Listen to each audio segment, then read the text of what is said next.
जी नमस्कार साथियों, good morning प्यारे दोस्तों, जय हिंद, वंदे मातरम, राधे राधे। आज की जो हमारी क्लास है उसके अंतर्गत टॉपिक है प्यारे दोस्तों हमारा वर्ती और पक्ष। तो वर्ती और पक्ष एक हिंदी के अंदर फिलहाल पिछले 4 से 5 सालों में पूछे जाने वाला एक नया टॉपिक है, जो कि अपने आप में अलग अलग एग्जामों में यहाँ से क्वेश्चन पूछे जाते हैं। ठीक है जी। तो वर्ती क्या है? क्रिया की अपनी वर्ती होती है जो वक्ता के कहने के उद्देश्य को व्यक्त करती है। यानी कि सेंटेंस में जो हम क्रिया प्रयोग करते हैं तो जो वक्ता के मंतव्य का मतलब होता है कहना, वक्ता के मंतव्य उद्देश्य को व्यक्त करती है, वह वर्ती विशिष्ट प्रकार की सहायक क्रियाओं के जुड़ने से प्रकट होती है। वर्ती 8 प्रकार की होती है। जैसे अर्थ के आधार पे वाक्य के 8 भेद होते हैं, उसी तरीके से वर्ती भी प्यारे दोस्तों 8 प्रकार की होती है। पहला वर्ती का जो भेद है वो है आज्ञार्थक वर्ती, जिसको हम आज्ञावाचक वाक्य भी कहते हैं, क्योंकि ये सारे के सारे सेंटेंस आपके आज्ञावाचक वाक्य के भी है अर्थ के आधार पे, और आज्ञार्थक वर्ती के भी है। एक पंथ दो काज हमारे हो रहे हैं। इस वर्ती से सेंटेंस में आज्ञा का पता चलेगा, अनुरोध का, चेतावनी का, निषेध का और प्रार्थना। यानी कि जिस सेंटेंस में पूरा सेंटेंस आज्ञा को, अनुरोध, चेतावनी, निषेध, प्रार्थना का बोध कराता हो, वो आज्ञावाचक वाक्य भी कहलाएगा और वर्ती के रूप में वो आज्ञार्थक वर्ती कहलाएगा। ठीक है। तू यहां से चला जा, तो इसमें क्या है? आज्ञा। जल्दी लौट आइए, इसमें क्या है? प्रार्थना अर्थात अनुरोध। अच्छी तरह मेहनत करना, नहीं तो असफल हो जाओगे, इसमें चेतावनी दे दी। शाम को मंदिर चले जाना आज्ञा है। मेरा काम अवश्य कर दीजिएगा, ये अनुरोध है। आप मुझे नमक दे देंगे या पानी दे देंगे, ये क्या है? आपका निवेदन। यानी कि आज्ञावाचक वाक्य के अंतर्गत प्यारे दोस्तों आपको ये ध्यान रखना है, हम आज्ञा के साथ साथ आदेश का भी प्रयोग करते हैं। आज्ञा, जैसे रामू 1 गिलास पानी लाओ, आज्ञा। आदेश, शाम को कहो कि वो 4-5 कप चाय भिजवाए, ये आदेश है। आज्ञा, आदेश, अनुमति। अनुमति है कि आप अपनी बात कह सकते हो, अब आप लिख सकते हो, अब आप जा सकते हो, इसको कहते हैं अनुमति। ठीक है। आज्ञा, आदेश, अनुमति है। निवेदन है, कृपया गंदगी ना फैलाए, ये निवेदन है, ये आपको ध्यान रखना है। या कहीं पर सलाह दी गई हो, ठीक है, तुझे देख लूंगा, या तेरे जैसे मैंने बहुत देखे हैं, धमकी हो, ठीक है, यहाँ पर खतरा है, चेतावनी हो, या फिर कहीं पर सलाह, सुझाव या परामर्श दिया गया हो कि आप रोज 8 घंटे पढ़ा करो, ये क्या है? सलाह है। यानी कि जहां आज्ञा, आदेश, अनुमति, निवेदन, धमकी या सलाह, इस धमकी को ही हम यहाँ चेतावनी के रूप में भी ले सकते हैं। तो ये आपको ध्यान रखना है कि ये क्या कहलाती है? हमारी आज्ञार्थक वर्ती। फर्स्ट स्लाइड आपकी दोस्तों ये है, वर्ती किसे कह रहे हैं? किसी भी सेंटेंस में जो हम क्रिया प्रयोग कर रहे हैं, उसके बाद सेंटेंस से जो भाव हम ले रहे हैं कि आखिरकार सेंटेंस हमें क्या बताना चाहता है, सेंटेंस को पढ़ने के बाद हमें क्या बोध होता है, उसी को हम क्या कहते हैं? वर्ती कहते हैं। तो जिस प्रकार अर्थ के आधार पर वाक्य के 8 भेद होते हैं, उसी प्रकार प्यारे दोस्तों यहाँ पे वर्तियां भी 8 प्रकार की होती है, जिसमें पहला है हमारा आज्ञार्थक वर्ती, जिसके अंतर्गत हम आज्ञा, अनुरोध, चेतावनी प्यारे दोस्तों और निवेदन का प्रयोग करते हैं। जैसे आप मुझे नमक दे देंगे, ये भी निवेदन है। कृपया गंदगी ना फैलाए, ये भी निवेदन है। मेरा काम अवश्य कर दीजिए, ये अनुरोध है। ठीक है। मैं ये काम आपका जरूर कर दूंगा, ये भी प्यारे दोस्तों मेरा आपसे प्रॉमिस है। तो किस में आता है? आज्ञा में। शाम को मंदिर चले जाना आज्ञा है। जल्दी लौट आई, ये अनुरोध है। तो यहाँ से चला जा, ये भी क्या है? आज्ञा है। 1 गिलास पानी लाओ, ये भी आज्ञा है। इच्छार्थक वर्ती, अर्थ के आधार पे एक वाक्य होता है इच्छावाचक वाक्य, अर्थ के आधार पे वाक्य के भेदों में, उसी के आधार पे बनती है इच्छार्थक वर्ती। इच्छार्थक वर्ती में यहाँ पे सेंटेंस में क्या क्या भाव होगा? इच्छार्थक वर्ती के अंतर्गत इच्छा होगी, आशा होगी, जहां पे इच्छा हो, आशा हो, ठीक है, जहां शुभ कामना हो, शुभ कामना, और जहां श्राप का भाव हो, तो वो क्या कहलाते हैं? हमारे इच्छार्थक वर्ती। इच्छा कहाँ होते? चलो 1 कप चाय हो जाए, ये मेरी इच्छा है आपके साथ चाय पीने की। आशा, आप परिवार के साथ आते तो और अच्छा होता। शुभ कामना, आपकी यात्रा मंगलमय हो। श्राप है, बुरी नजर वाले तेरा मुंह काला, ये सब क्या है? इच्छार्थक वर्ती। इसमें वक्ता की इच्छा, आशा, वरदान, श्राप आदि का पता चलता है। मैं चाहती हूं कि तुम यह काम जल्दी समाप्त कर लो, तो ये क्या है? इच्छा है। भगवान सबका भला करे, ये शुभकामना है। बेटे जल्दी तुम्हारी नौकरी लग जाए, ये भी शुभकामना है। ऐसे दुष्टों का तो विनाश हो तो अच्छा हो, ये क्या है? श्राप। यानी कि जिस सेंटेंस के भाव में इच्छा, आशा, शुभकामना, श्राप प्रकट होता है उसको इच्छार्थक वर्ती कहते हैं। अगर ये दोनों सेंटेंस आज्ञावाचक वाक्य और इच्छावाचक वाक्य, आज्ञार्थक वर्ती और इच्छार्थक वर्ती कंप्लीट हो गई हो तो एक बार सारे स्टूडेंट ओके कीजिए, यस कीजिए। यहां तक अगर चीजें क्लियर है तो जितने भी बच्चे लाइव है प्लीज सभी से रिक्वेस्ट है, अगर ये दो जगह आपके काम आएगा, एक अर्थ के आधार पे वाक्य के 8 भेद, जिसके अंतर्गत हम आज्ञावाचक वाक्य, इच्छावाचक वाक्य, विधिवाचक, निषेधवाचक वाक्य, संबंधवाचक वाक्य जिसको हम संकेतवाचक वाक्य भी कहते हैं, प्रश्नवाचक वाक्य, विषम्य बोधक वाक्य और संदेहवाचक वाक्य के रूप में 8 भेद वाक्य के पढ़ते हैं। उन्हीं के आधार पे यहाँ क्या होती है? वर्ती। नेक्स्ट तीसरा क्या है? संभावनात्मक वर्ती। तो संभावना में क्या होगा जी? संभावना को प्रकट करने के लिए हम किसका प्रयोग करते हैं? शायद का प्रयोग होता है। शायद, शायद हो सकता है, शायद हो सकता है, लगता है, शायद हो सकता है, लगता है, संभव है, कदाचित, कदाचित। शायद हो सकता है, लगता है, संभव है, कदाचित का प्रयोग, तो ये आपको ध्यान रखना है। यहां पर शायद कल बारिश हो जाए, तो इसमें क्या है? हमने संभावना को बताने के लिए शायद का प्रयोग किया।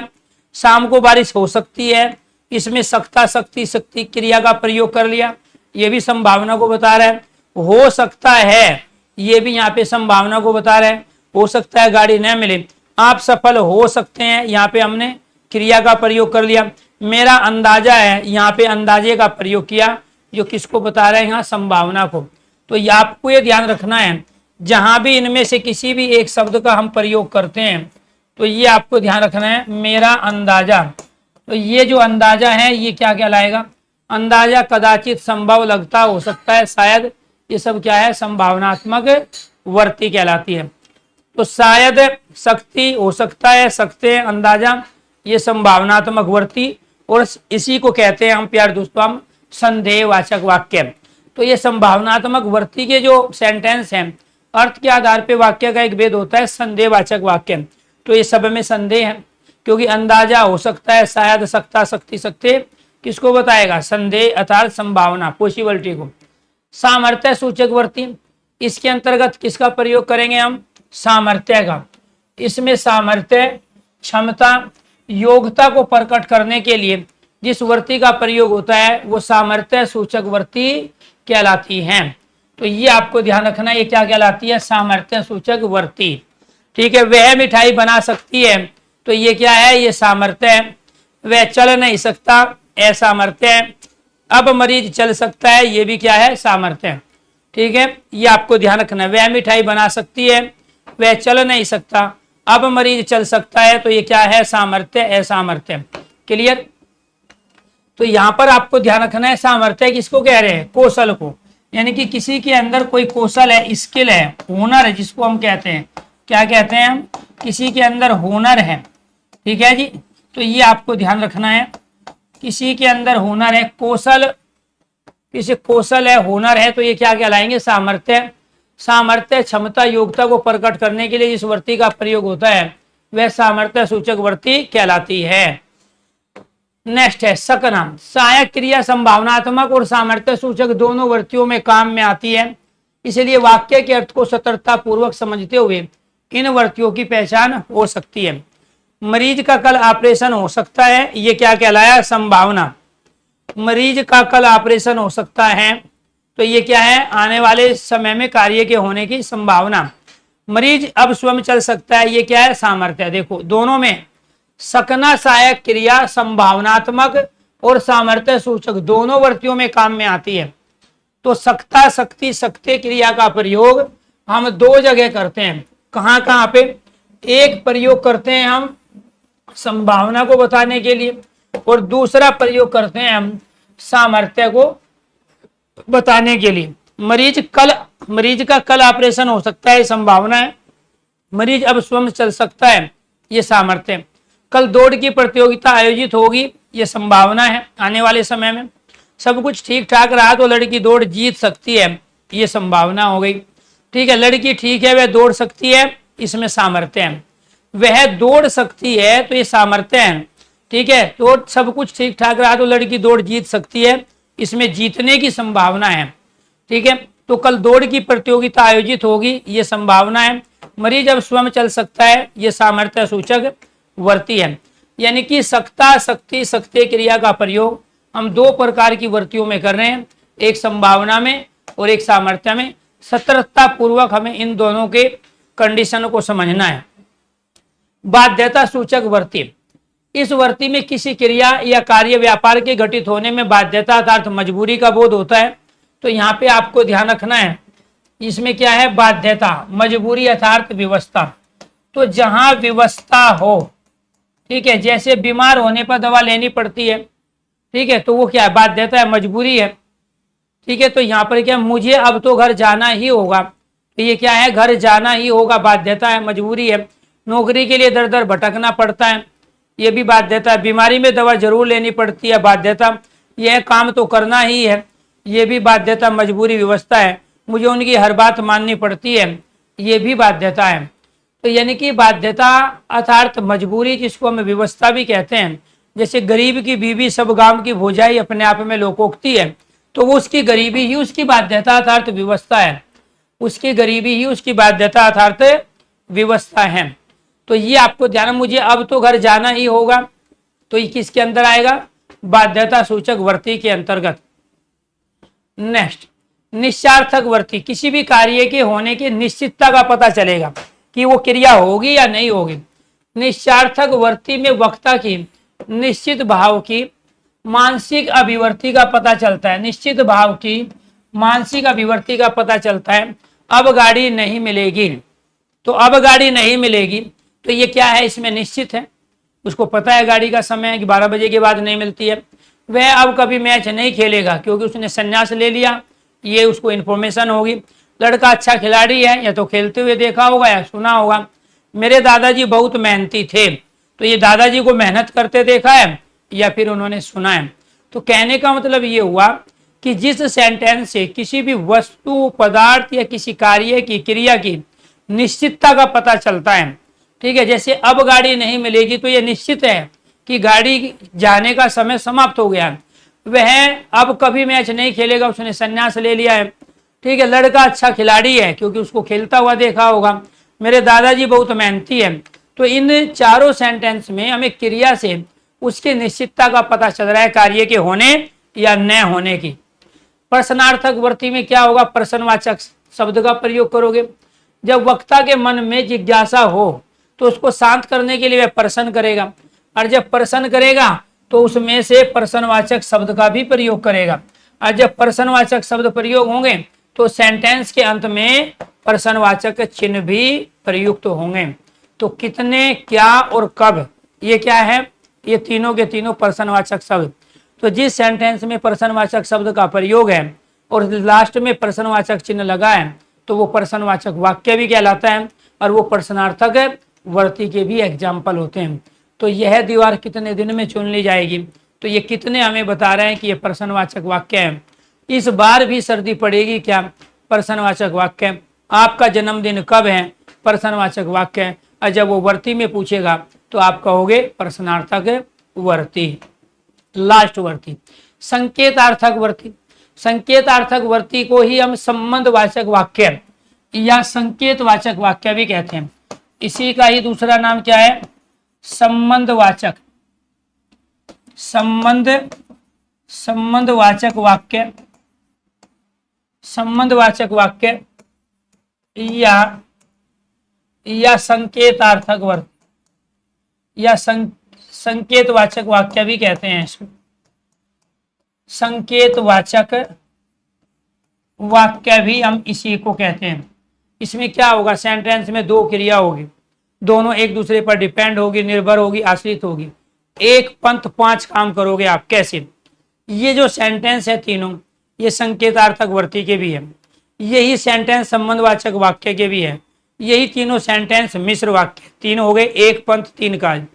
ये जो है छुट्टी होती तो हम घूमने चलते, तो घूमने चलना किस पर डिपेंड हो गया? छुट्टी के होने पर। ठीक है जी। ऐसे ही प्यारे दोस्तों, यदि तुम पढ़ते तो पास हो जाते, पास होना पढ़ने पर डिपेंड है। इस बार वर्षा और हो जाएगी तो फसल अच्छी होगी, तो यहाँ फसल का अच्छा होना वर्षा के होने पर डिपेंड है। यानी कि बाद वाली क्रियाएं पहली क्रिया पर डिपेंड है, निर्भर है, आश्रित है। इसी वजह से ये मिश्र वाक्य के भी उदाहरण है तीनों, ये संबंधवाचक वाक्य के भी उदाहरण है, ये संकेतार्थक वर्ती के भी उदाहरण है। तो एक पंथ तीन काज। चौथा काज देखो क्या होगा। चौथा काज इसके अंतर्गत ये है कि यहाँ पर ये कह रहा है छुट्टी होती तो हम घूमने चलते, तो यहाँ पे ती का प्रयोग हो किया है। छुट्टी होती कब? भूतकाल में। हम घूमने चलते कब? भूतकाल में। यहाँ पे ते का प्रयोग हुआ है। तो बीते हुए समय में जब दो क्रिया होती है तो वो हेतु हेतु भूतकाल का सेंटेंस होता है। तो एक पंथ चार काज ये था चौथा कि ये हेतु हेतु भूतकाल का भी सेंटेंस है। यदि तुम पढ़ते कब? बीते हुए समय में, भूतकाल में, तो पास हो जाते कब? बीते हुए समय में। तो यहां पर भी ये क्या है? हेतु हेतु भूतकाल। इसके बाद एक बार वर्षा और हो जाएगी कब? आने वाले समय में। ठीक है, तो फसल अच्छी हो जाएगी कब? आने वाले समय में। तो ये हेतु हेतु भविष्यत काल का सेंटेंस है। तो ये आपको ध्यान रखना है कि यहाँ पर ये तीनों के तीनों सेंटेंस आपके मिश्र वाक्य के भी उदाहरण है, आपके संबंधवाचक वाक्य के भी उदाहरण है, आपके संकेतार्थक वर्ती के भी उदाहरण है, और आपके ये हेतु हेतु भूतकाल ये चौथा है, और ये हेतु हेतु भविष्यत काल का भी सेंटेंस है। अब वो उसकी मर्जी है, वो इन पांच अलग अलग टॉपिक में इन सेंटेंस को किस रूप में पूछे। यार दोस्तों, एक ही सेंटेंस से हम 25 से ज्यादा क्वेश्चन तैयार कर सकते हैं। ठीक है, आपके यहाँ 5 क्वेश्चन है इन्हीं के अंतर्गत। ठीक है, ये संकेतार्थक वर्ती भी है, संबंधवाचक वाक्य भी है, मिश्र वाक्य के भी उदाहरण है, और साथ के साथ ये दोनों के दोनों हेतु हेतु भूतकाल है, और ये प्यार दोस्तों हेतु हेतु भविष्यत काल है। इसीलिए आपको रट्टा नहीं मारना है। ठीक है, आपको रट्टा नहीं मारना है, बल्कि जिस चीज को जिस कंडीशन में पूछा जाए, जिस टॉपिक के लिए आपसे पूछा जाए, आपको लॉजिकली उसका आंसर देना है। तो ये क्या कहलाए? आपके संकेतार्थक वर्ती। अब ये थी 8 प्रकार की वर्ती।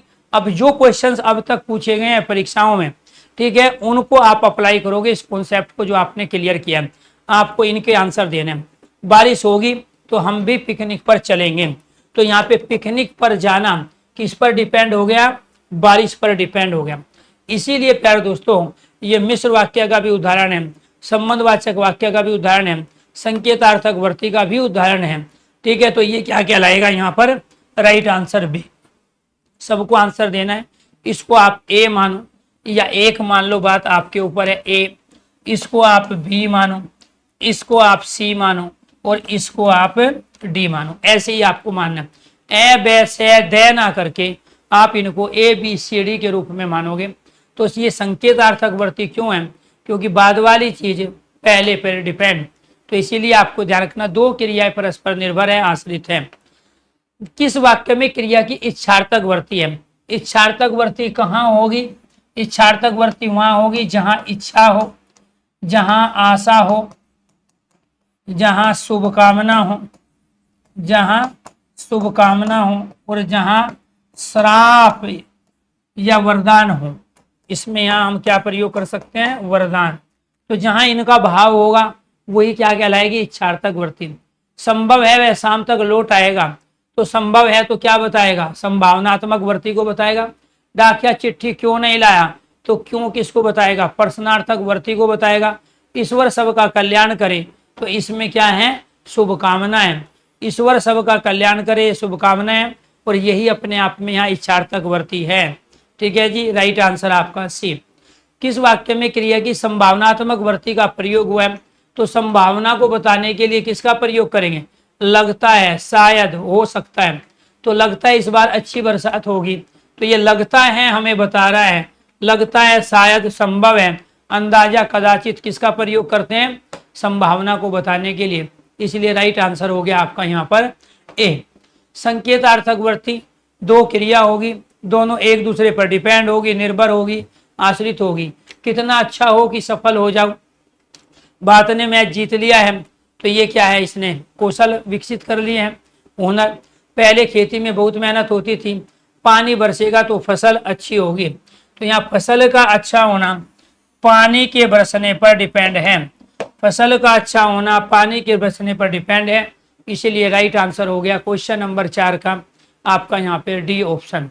ठीक है, पानी बरसेगा तो फसल अच्छी होगी। तो क्वेश्चन नंबर 4 राइट आंसर क्या हो गया आपका यहाँ पर डी। आज्ञार्थक वर्ती किस वाक्य में, आप यहाँ बैठिए ने, बाहर कौन खड़ा है, तो ये कौन तो प्रश्नवाचक शब्द है, प्रश्नवाचक चिन्ह भी आ गया। चावल पकने की गंध आ रही है, मेहनत करोगे तो विकास होगा, विकास मेहनत पे डिपेंड है, संकेतार्थक हो गया, ये प्रश्नवाचक हो गया। आप यहाँ बैठिए ने, ये आपका आज्ञावाचक हो गया। तो राइट आंसर क्या हो गया 5वें का आपका ए। इच्छार्थक वर्ती किस वाक्य में, आप खूब मेहनत करें, क्या ही अच्छा हो कि आप मेहनत करने लग जाए, रुकेंगे तो फिल्म देखेंगे, तो फिल्म का देखना रुकने पर डिपेंड है, संकेतवाचक होगा। आप खूब मेहनत करें ऐसी मेरी इच्छा है, इसीलिए ये क्या कहलाएगा आपका इच्छार्थक वर्ती, या फिर कहेंगे इच्छावाचक वाक्य। बाध्य सूचक वर्ती क्या है, जिसको करना मजबूरी है, हो सकता है बस न मिले, तो ये क्या कहलाएगा निश्चयार्थक।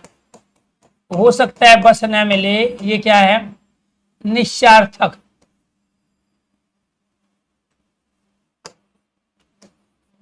निश्चयार्थक वर्ती। दीदी स्वादिष्ट खीर बनाती है, ये क्या है सामर्थ्य, सामर्थ्य सूचक।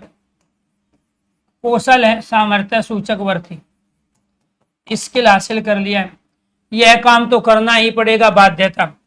जल्दी घर लौट आइएगा, ये आज्ञार्थक, ये कौन सी है आज्ञार्थक वर्ती है, कौन सी वर्ती आज्ञार्थक वर्ती। तो राइट आंसर क्या हो गया आपका, यह काम तो करना ही है, तो ये बाध्यता है, राइट आंसर आपका सी। सामर्थ्य सूचक वर्ती, आप मुझे एक गिलास पानी पिलाएंगे, तो ये क्या है आप मुझे एक गिलास पानी पिलाएंगे, इसमें है प्यार दोस्तों आज्ञा। ठीक है जी, आपको ठीक होने के लिए दवा लेनी पड़ेगी, तो दवा लेना क्या हो गया बाध्यता मजबूरी। ठीक है, अब भारत सैटेलाइट छोड़ सकता है, ये क्या है जी सामर्थ्य सूचक वर्ती। ठीक है, आप हमारे यहाँ कब आएंगे, तो ये क्या है जी प्रश्न। ठीक है जी, ये क्या है प्रश्नवाचक। ठीक है, वाक्य या प्रश्नार्थक वर्ती, क्योंकि इसमें कब आया है। तो अब भारत भी सैटेलाइट छोड़ सकता है, तो भारत में अब सामर्थ्य योग्यता है क्षमता है सैटेलाइट को छोड़ने की।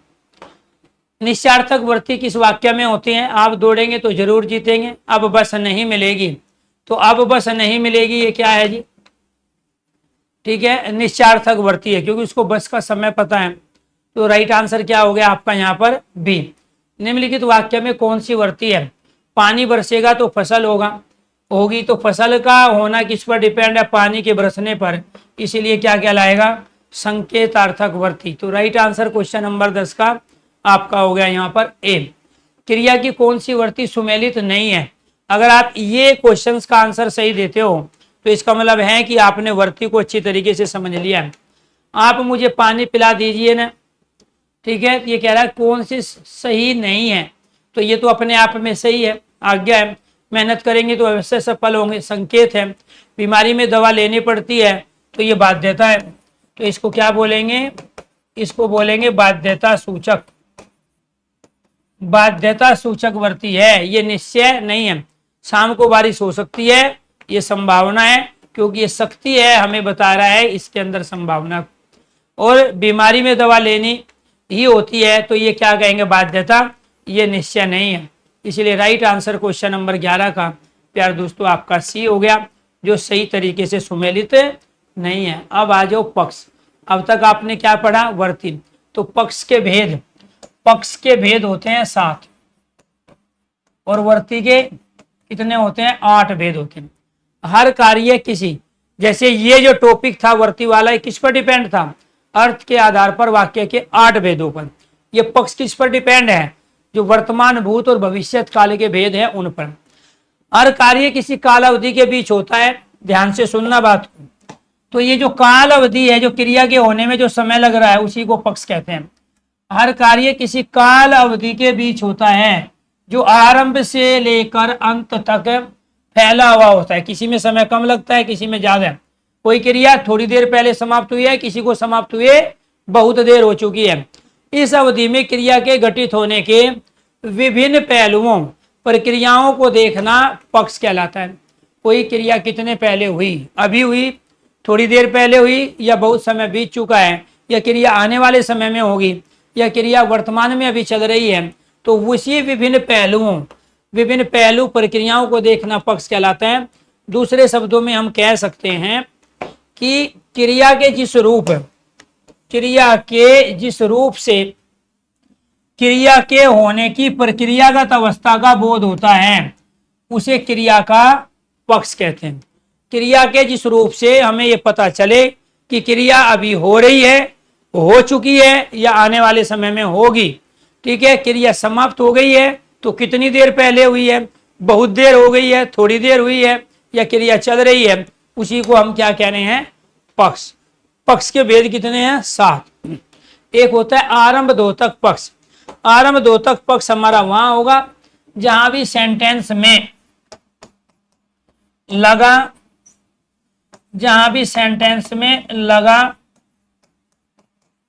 लगी, लगे,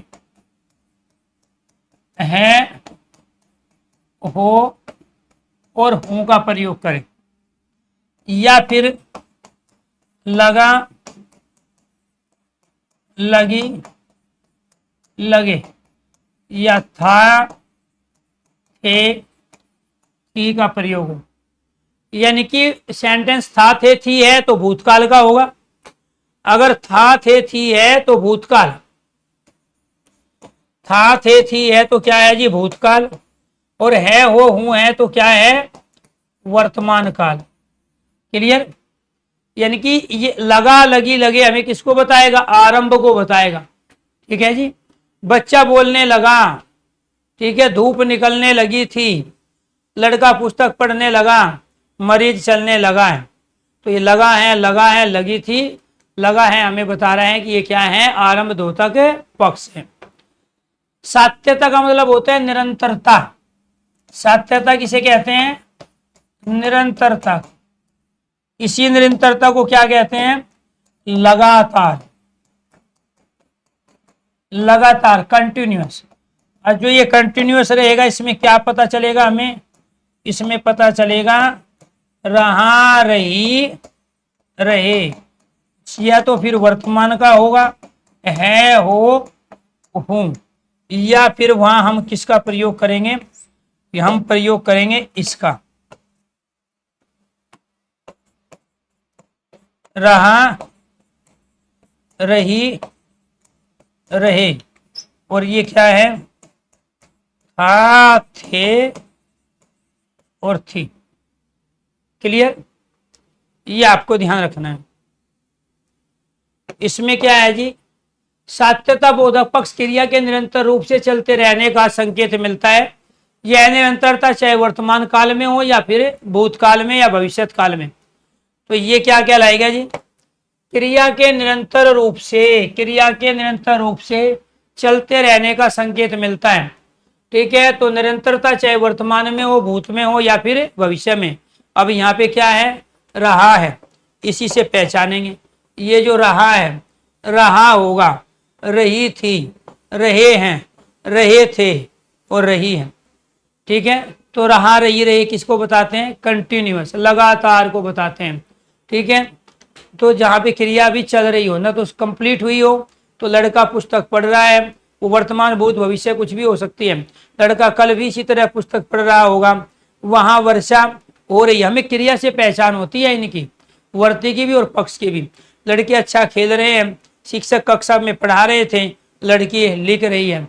तो जिस भी सेंटेंस के अंतर्गत रहा, रही, रहे का प्रयोग हो, सेंटेंस के बाद में है, हो, हूं आए, रहा, रही, रहे के बाद, या था, थे, थी आए, या फिर होगा, होगी, होगे आए, बात एक ही है। इनके बाद में क्या आ सकता है, इनके बाद में होगा, होगी, होगे भी आ सकता है। क्या आएगा, होगा, होगी और होंगे भी आ सकता है, ये आपको ध्यान रखना है। क्लियर। नेक्स्ट, प्रगति बोधक पक्ष, इससे क्रिया में निरंतर जारी रहते रहने, आगे बढ़ते रहने का बोध होता है। ठीक है, तो ये क्या है जी, प्रगति, इससे क्रिया में निरंतर जारी रहते रहने, आगे बढ़ते रहने का बोध होता है। ठीक है, तो प्रगति का मतलब क्या होगा, प्रोग्रेस। इसमें क्या प्रयोग करेंगे, ही निपात का प्रयोग होगा वाक्य में। निपात, निपात क्या है, अविकारी शब्द। वाक्य में निपात ही का प्रयोग होगा, वाक्य में निपात ही का प्रयोग होगा। इसमें भीड़ बढ़ती ही जा रही है, भीड़ बढ़ती ही जा रही है, बाढ़ का पानी भरता ही चला जा रहा था, लड़का पुस्तक पढ़ता ही जा रहा है और वर्षा होती ही जा रही है। तो ये अपने आप में क्या है जी, आपका भीड़ बढ़ती ही जा रही है, बाढ़ का पानी भरता ही चला जा रहा है, लड़का पुस्तक पढ़ता ही जा रहा है और वर्षा होती ही जा रही है। तो इसमें ही का प्रयोग हमने किया है, जिससे हमें प्रोग्रेस का पता चलता है। किसका पता चलेगा, प्रगति का। जितनी भीड़ पहले थी उससे ज्यादा बढ़ी, इसीलिए हमने ही का प्रयोग किया। भीड़ बढ़ती ही जा रही है, बाढ़ का पानी भरता ही जा रहा था, लड़का पुस्तक पढ़ता ही जा रहा था, वर्षा होती ही जा रही थी। तो जिस सेंटेंस में ही निपात का प्रयोग हो उसी से हम प्रोग्रेस को दिखाएंगे। तो राइट आंसर हो गया आपका यहाँ प्रगति बोधक पक्ष। पूर्णता बोधक पक्ष, इससे क्रिया के पूरी तरह संपन्न हो जाने का बोध होगा। मैंने गीता पढ़ ली है, कार्य कंप्लीट। लड़की दौड़ चुकी थी, कार्य पूरा। लड़का विद्यालय गया, यहाँ भी कार्य पूरा। लड़का पुस्तक पढ़ चुका है, कार्य कंप्लीट है। वर्षा रुक चुकी थी। तो कार्य की पूर्णता, कार्य के कंप्लीट होने का बोध जिस क्रिया से होता है उसको पूर्णता बोधक पक्ष कहते हैं। नेक्स्ट, नित्यता बोधक पक्ष। नित्यता का मतलब क्या होता है, सदैव। नित्यता का मतलब क्या होता है, सदैव। ये आपको ध्यान रखना है। नित्यता किसे कहते हैं, सदैव को कहते हैं। सदैव, नित्य या फिर हमेशा, सनातन सत्य। तो जो सनातन सत्य है, जो सनातन सत्य है, ठीक है, जो सार्वभौमिक सत्य है, जिसको यूनिवर्सल ट्रूथ कहते हैं। सार्वभौमिक,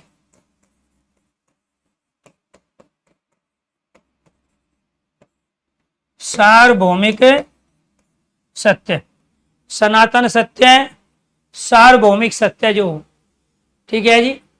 तो नित्यता बोधक पक्ष क्या है जी, नित्यता बोधक पक्ष, इससे क्रिया के नित्य होने का बोध होता है। क्रिया पहले भी होती थी, अभी भी होती है और आगे भी होती रहेगी। सुरेश अध्यापक है तो कल भी अध्यापक के नाम से जाना जाता था, रिटायरमेंट के बाद भी अध्यापक कहलाएगा। मोहन डॉक्टर है तो पहले भी डॉक्टर है, आज भी है। जब वो डॉक्टरी का काम नहीं करेगा तो डॉक्टरी के नाम से ही जाना जाता है। सूर्य पूर्व दिशा में निकलता है, सनातन सत्य है, यूनिवर्सल ट्रूथ है। तो जहाँ पे सदैव, नित्य, हमेशा कोई चीज हो उसको कहते हैं नित्यता बोधक। जो सनातन सत्य, सार्वभौमिक सत्य होता है। पृथ्वी सूर्य के चारों ओर घूमती है, यूनिवर्सल ट्रूथ है, सनातन सत्य है। मेरे पिता शिक्षक है, पिता कल भी शिक्षक थे, अभी भी है और आने वाले समय अभी भी वो शिक्षक ही कहलाएंगे। तो इसको क्या बोलते हैं, नित्यता बोधक पक्ष। आवर्ती मूलक पक्ष क्या है, जहां पर क्रिया कार्य केवल एक या दो बार नहीं की जाती बल्कि उनके बार बार होते रहने का संकेत मिलता है। तो आवर्ती में क्या होगा, रिपीट होगी क्रिया, एक बार हो गई दोबारा फिर होगी। दीपावली पर सब लोग घरों की सफाई करते हैं, हर दीपावली पर यह क्रिया दोहराई जाती है। तो एक बार नहीं, हर दीपावली पर लोग घरों की सफाई करते हैं। लड़का स्कूल जाता है तो रोज जाएगा, जिस दिन छुट्टी नहीं होगी वो प्रतिदिन स्कूल जाएगा, क्रिया रिपीट हो गई। डाकिया चिट्ठी बांटता है, उसकी ड्यूटी है एक दिन बांट के फ्री नहीं हो जाएगा। तो जब जब उसकी छुट्टी नहीं होगी तब तक वो वहाँ पे डाक घर में जाएगा, वहाँ से चिट्ठियाँ उठाएगा और हर गली मोहल्ले में चिट्ठियाँ देगा जिसकी भी है। तो ये क्या है, आवर्ती मूलक। तो जो क्रियाएं हम पर्टिकुलर करते रहते हैं वो आवर्ती मूलक पक्ष की क्रियाएं कहलाती हैं। तो जैसे दीपावली पर सब लोग घरों की सफाई करते हैं, लड़का स्कूल जाता है, शिक्षक पढ़ाता है, डाकिया चिट्ठी बांटता है। तो एक दिन पढ़ा के काम नहीं चलेगा, रोज पढ़ाना पड़ेगा। सातवां क्या, अभ्यास द्योतक पक्ष। तो अभ्यास द्योतक पक्ष के अंतर्गत पर्टिकुलर एक निश्चित समय पर कोई कार्य होता है। लड़का रोज प्रातः उठकर घूमने जाता है, तो यहाँ पे इसमें क्या दे दिया इसने, रोज प्रातः, ठीक है जी। इसके बाद लड़की प्राय, तो इसने यहाँ लड़की प्राय गाने सुना करती है। खिलाड़ी सुबह सुबह, इसने यहाँ सुबह सुबह दे दिया। पिताजी हर रविवार, यहाँ पे दादाजी रोज गीता पढ़ते हैं, यहाँ पे लड़का रोज व्यायाम करता है। और नीता सुबह सुबह, तो यहाँ पे क्या है, पर्टिकुलर जब किसी निश्चित समय पर कोई समय दे के कोई कार्य किया जा रहा हो, उसको अभ्यास द्योतक पक्ष कहते हैं। जैसे आप रोज लाइब्रेरी में पढ़ते हो, तो वो क्या है, अपने आप में अभ्यास द्योतक पक्ष है। तो लड़का रोज प्रातः उठकर घूमने जाता है, ठीक है। लड़की प्राय गाने सुना करती है। खिलाड़ी सुबह सुबह दौड़ लगाता है। पिताजी हर रविवार को मंदिर में पूजा करते हैं। दादाजी रोज गीता पढ़ते हैं। लड़का रोज व्यायाम करता है। और नीता सुबह सुबह सितार पर रियाज अर्थात अभ्यास करती है। तो इन सभी सेंटेंसों में क्या है जी, अभ्यास द्योतक पक्ष है।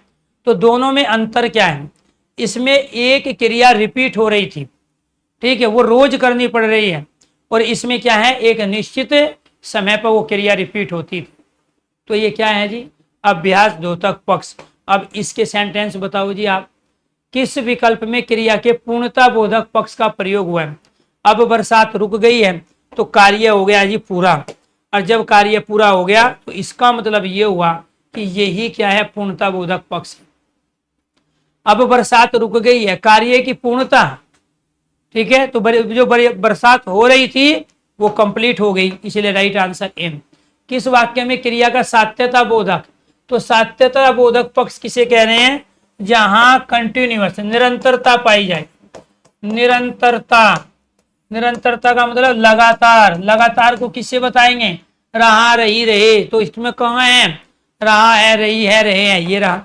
मोहन अपनी कक्षा में पढ़ता रहा, ठीक है, तो ये क्या है, सात्यता है, निरंतरता है, ठीक है। इसीलिए राइट आंसर हो गया आपका यहाँ पे डी ऑप्शन।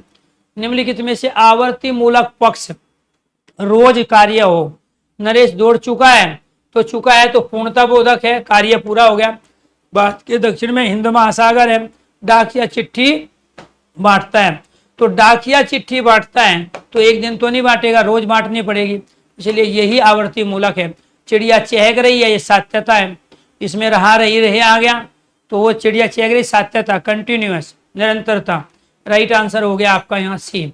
किस वाक्य में आरंभ द्योतक पक्ष है, तो आरंभ द्योतक पक्ष का कहां से पता चलेगा, लगा, लगी, लगे। अब इसके बाद में है, हो, हुआ है, या था, थे, थी हो, या होगा, होगी, होगी। तो मेरा लड़का नौकरी करने लगा है, तो ये क्या कहलाएगा आपका, आरंभ द्योतक। पहले कार्य नहीं हो रहा था, अब इसमें रही थी है, तो ये सात्यता बोधक है, ये आपको ध्यान रखना है। और ये क्या है, लगा है, तो ये लगा बता रहा है आरंभ को, ठीक है, इसीलिए राइट आंसर हो गया आपका यहाँ ए।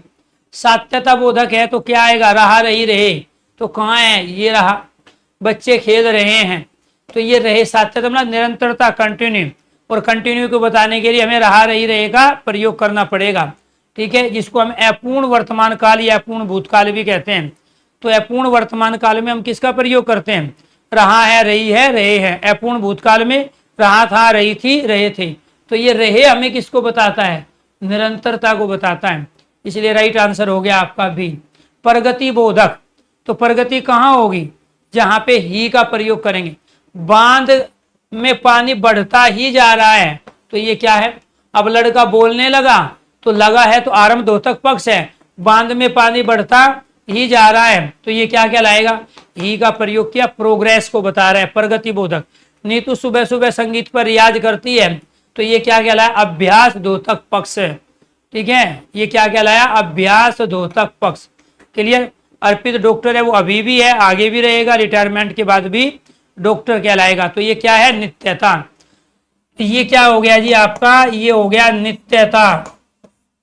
ये क्या हो गया जी, ये हो गया जी आपका अभ्यास द्योतक पक्ष। ये क्या हो गया, प्रगति बोधक पक्ष। और ये क्या हो गया आपका, आरंभ बोधक पक्ष। इसमें आरंभ का पता चल रहा है लगा, लगी, लगे से। इसमें प्रगति का पता चल रहा है ही से।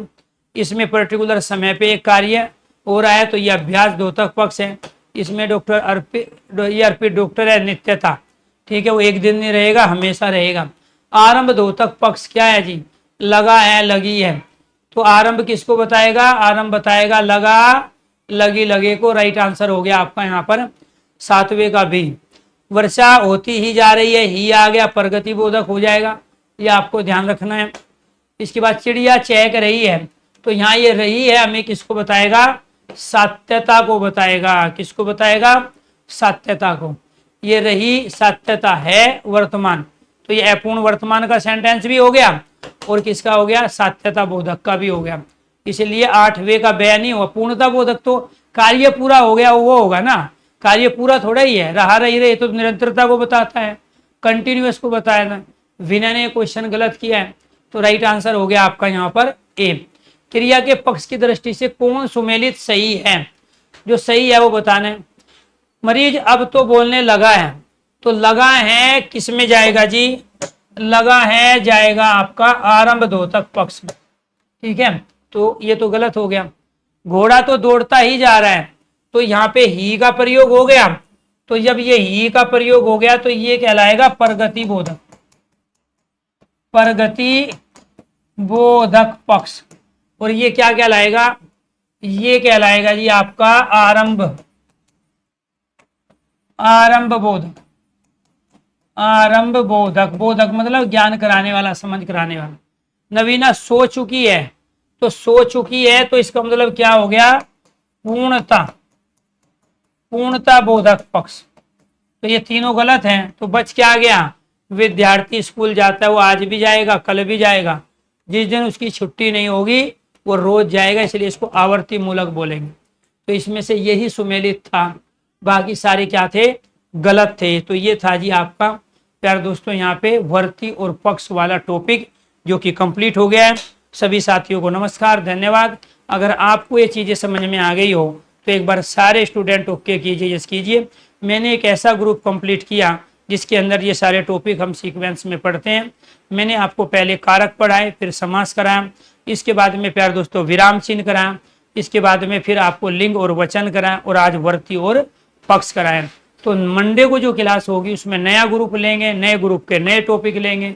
और प्यारे दोस्तों आप जिस भी डाउट्स का सामना कर रहे हैं वो कमेंट बॉक्स में कमेंट करके वे डाउट्स आप ले सकते हैं। जी, आप किसी भी कॉम्पिटिटिव एग्जाम की तैयारी कर रहे हो तो सबसे पहले जरूरी आपके लिए ये है कि आप अपनी खुद की हैंड राइटिंग में अपना सिलेबस नोट करो। प्यारे दोस्तों आपको ये ध्यान रखना पड़ेगा कि जब भी आप पढ़ने बैठो तो आप किसी एक भर्ती को टारगेट करके या किसी एक सिलेबस को टारगेट करके नहीं चल सकते हो, ठीक है। तो ये आपको ध्यान रखना। ये हिंदी के नोट्स की आवश्यकता क्यों पड़ी मुझे लिखने की, मैं नहीं लिखता इनको। और ये बुक अपने आप में आप अभी सर्च करना फ्लिपकार्ट पे, ठीक है, ये सबसे ज्यादा ट्रेंडिंग में है ये बुक, ठीक है, ये आपको ध्यान रखना है। तो इसीलिए आपको यहाँ पर एक तो फ्लिपकार्ट से कैरियर फेस्ट करके प्यार दोस्तों ये इनका जो है सेल चल रही है, जैसे कि साल में 1 या 2 बार हमेशा ये ऑनलाइन प्लेटफॉर्म जो सामान आपके घर तक पहुँचाते हैं तो वो पर्टिकुलर सेल का आयोजन करते हैं। तो 23 मार्च से अप्रैल से लेके 26 अप्रैल तक प्यार दोस्तों ये कैरियर फेस्ट सेल है, जिसमें मेरी बुक का प्राइस था 249।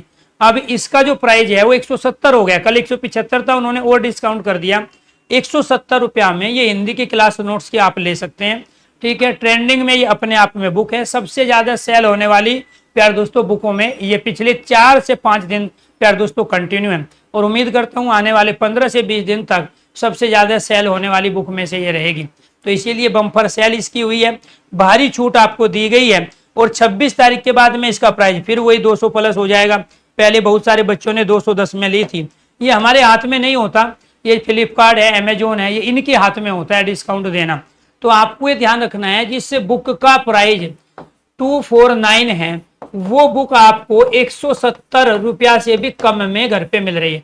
अगर आप ऑनलाइन पेमेंट करोगे तो 30 से 40 रुपए का और फायदा आपको हो जाएगा। भाई डिस्काउंट दे के 170 रुपया तो ये खुद ही दे रहे हैं, डिस्काउंट देने के बाद 170 रुपया अगर आपने यूपीआई से, क्रेडिट कार्ड से या ऑनलाइन पेमेंट किया है तो 30 से 40 रुपया का फायदा आपको वो है। तो कुल मिला के आप अगर ऑनलाइन पेमेंट करते हो उनको तो ये बुक आपको जो पड़ेगी प्यारे दोस्तों लगभग 130 रुपया की पड़ेगी।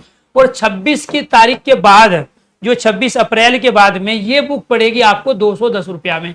क्यों? क्योंकि ये सारी चीज हटा देंगे वो, क्योंकि पर्टिकुलर कुछ दिनों के लिए ही कोई सेल होती है।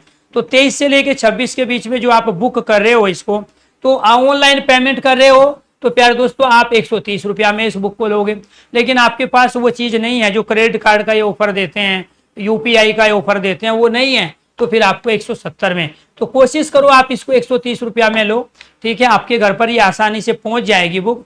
अपने आप में ये हिंदी के क्लास नोट्स हैं जो सभी भर्तियों को टारगेट करते हैं, ठीक है। ये आपको ध्यान रखना है। और मान के चलो ये जो टॉपिक है, मैंने यहाँ 32 इसके अंदर चैप्टर ली। अपने आप में हिंदी साहित्य को मैंने एक चैप्टर में रख दिया, लेकिन इसके अंदर 1 2 3 4 5 6 7 8 9 10 11 12 13 14 जो टॉपिक है, अगर ये 14 में लगा दूं तो 60 से ज्यादा हो जाएंगे। लेकिन मैंने ऐसा नहीं किया, मैंने केवल हिंदी के सेक्शन को बांटा। हिंदी व्याकरण एक साइड में ले लिया, इसके बाद हिंदी काव्य शास्त्र, इसके बाद में हिंदी साहित्य, और इसके बाद में प्यारे दोस्तों हिंदी से शब्दावली और हिंदी विविध। तो यही 7 सेक्शन हमारे हिंदी के हैं जो हर एग्जाम में पूछे जाते हैं। अब कौन सा क्वेश्चन कहां से किस टॉपिक से पूछा जाएगा एग्जाम में, ये किसी को नहीं पता है। इसीलिए आपसे मेरी रिक्वेस्ट है कि जब भी आप किसी सब्जेक्ट में 100% परफॉर्मेंस करना चाहते हो या किसी सब्जेक्ट से फ्री होना चाहते हो, तो आपको हिंदी के या उस सब्जेक्ट के सभी टॉपिक की रिक्वायरमेंट रहेगी, और थ्योरी की रिक्वायरमेंट के बिना आप ऑब्जेक्टिव टाइप क्वेश्चन के माध्यम से सारे क्वेश्चन सही नहीं कर सकते। तो ये अपने आप में हैंड राइटिंग नोट्स हैं जो हाथ से लिखे गए हैं दोस्तों। ये आपका हिंदी व्याकरण हो गया, यहाँ पर प्यारे दोस्तों ये आपका हिंदी साहित्य हो गया।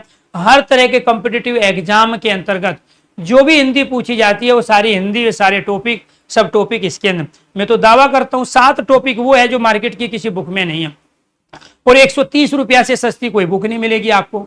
तो ये बुक अभी आपको प्यारे दोस्तों फ्लिपकार्ट पे, अमेजोन पे महंगी होगी, आप इस स्कैनर को भी स्कैन करके आप दिए गए लिंक पे पहुंच सकते हो। और केवल जो ये बुक का प्राइस था 249, इसको छोड़ के प्यारे दोस्तों आपको ध्यान रखना है, आप इस बुक को अपने घर पे 130 रुपया में, 130 रुपया में आप इस बुक को अपने घर पे मंगवा सकते हो।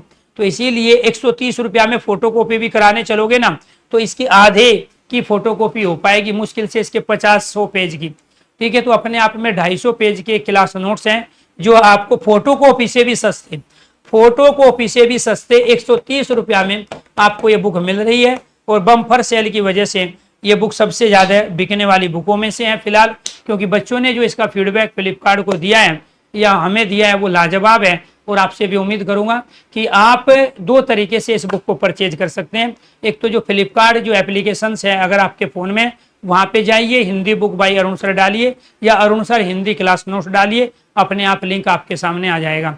या फिर आप इसको स्कैनर के माध्यम से स्कैन कीजिए, या फिर मेरा जो यूट्यूब चैनल है हिंदी बाई अरुण सर, उसका जो कम्युनिटी पोस्ट है वहां पे भी उसके लिंक दिए गए हैं।